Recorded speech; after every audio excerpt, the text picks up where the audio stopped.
Good afternoon and evening, my dear friends. Welcome to another prayer and meditation time with me. My name is Tom Holdcraft. I'm pastor of St. Stephen Lutheran Church here in Tallahassee, and I welcome you once again to further enhance and strengthen your spirit, to further connect with you in strategies and practice of prayer and meditation. And today we're going to talk about the strategy called Lectio Divina.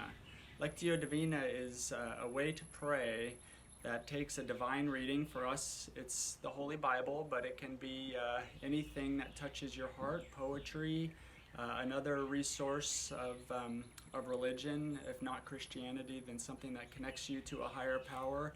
We take a small section of that sacred scripture or that powerful poetry and read and dwell upon it and let it soak in, not necessarily to focus on just the interesting part or the questions that we have, but use the text and read it in a number of times to help us draw into a personal experience with what's being said, what's being written, that we vocalize, and how it enters into us to be a guide for us to walk through.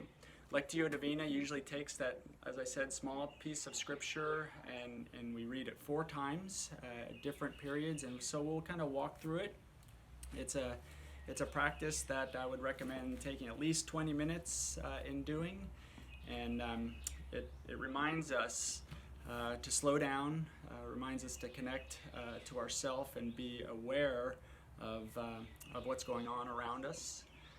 And to remind us that we might be an individual right now, but like a blade of grass makes a whole field.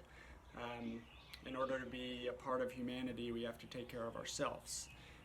A forest needs every single tree in order to be a forest, and humanity needs every single human in order to complete the definition of humanity. So that's what we're doing today. We're practicing on slowing down and focusing on ourselves and letting the scripture speak to us in new ways as we listen. So, as always, I encourage you to find a quiet place to do this Lectio Divina practice. If you would like to have a candle, I encourage you to have a candle. And the first step we take is to invite. We allow an invitation to a higher power, God, a creator, to come and speak to us. And we let ourselves know that we're listening, that we are seeking wholeness in this time. So invitation is the first calling. The next is to read the scripture. So I'll start with the first reading of the scripture. It's Luke 24, verse 33 through 36. If you want to look that up later, I encourage you to do so. It goes this way. That same hour, the 2 who walked the road to Emmaus got up and returned to Jerusalem. And they found the 11 and their companions gathered together. Now the disciples and their companions were saying, "The Lord has risen indeed, and he has appeared to Simon." Then they told what had happened on the road and how Jesus had been made known to them in the breaking of the bread. While they were talking about this, Jesus himself stood among them and said to them, "Peace be with you." So we've invited our Creator to speak. We've initiated that we are going to listen. We read the scripture 1 time, and then we allow time for meditation or reflection. And that's the bulk of the time that you'll spend, is just quiet meditation, quiet reflection. And as I said, you won't use this time to analyze the text or to just think about the interesting parts. Use this time to express that you want to listen to what God is saying. You may use a mantra like, "Speak, Lord, your servant is listening." So reflect and meditate.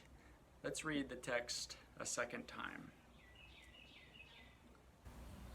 That same hour, the 2 who walked the road to Emmaus got up and returned to Jerusalem. And they found the 11 and their companions gathered together. The disciples and their companions were saying, "The Lord has risen indeed, and he has appeared to Simon." Then the two who walked the road told what had happened to them on the road to Emmaus, and how Jesus had been made known to them in the breaking of the bread. While they were talking about this, Jesus himself stood among them and said to them, "Peace be with you." Speak, Lord, your servant is listening.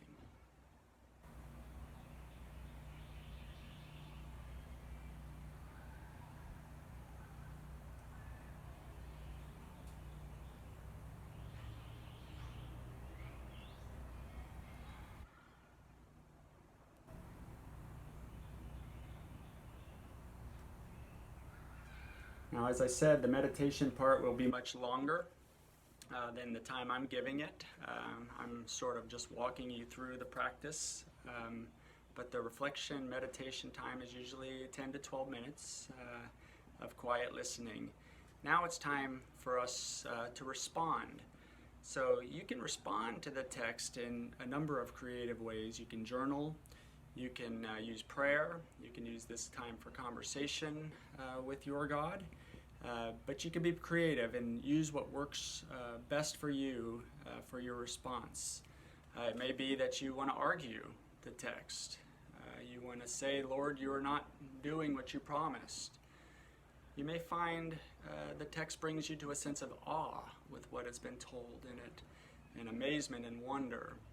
Those are all good. You may find a time of questioning. Where are you, Lord? It's much like the argument stage, challenging God to speak to you in ways that you'll be able to hear.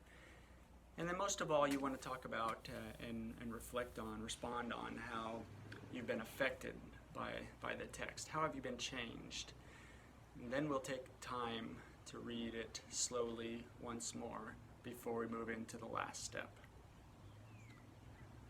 That same hour, the two who walked the road to Emmaus got up, and they returned to Jerusalem. And they found the 11 and their companions gathered there. The disciples and their companions were saying, "The Lord has risen indeed, and he has appeared to Simon." Then the two who walked the road to Emmaus told what had happened to them on the road, and how Jesus had been made known to them in the breaking of the bread. While they were talking about this, Jesus himself stood among them and said to them, "Peace be with you."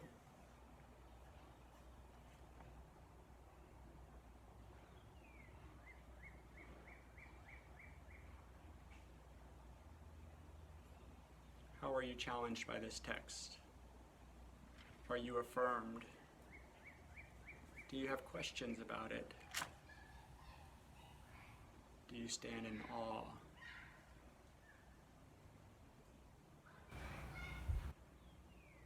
This final stage of Lectio Divina is just as important as the rest of them.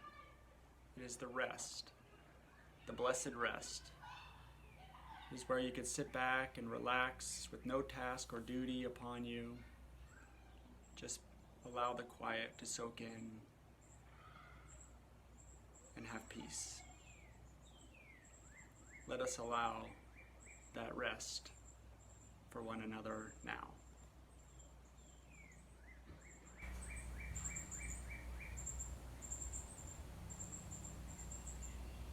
May the Lord bless you and keep you. May the Lord's face shine on you with grace and mercy. May the Lord look upon you with favor and give you peace. Amen.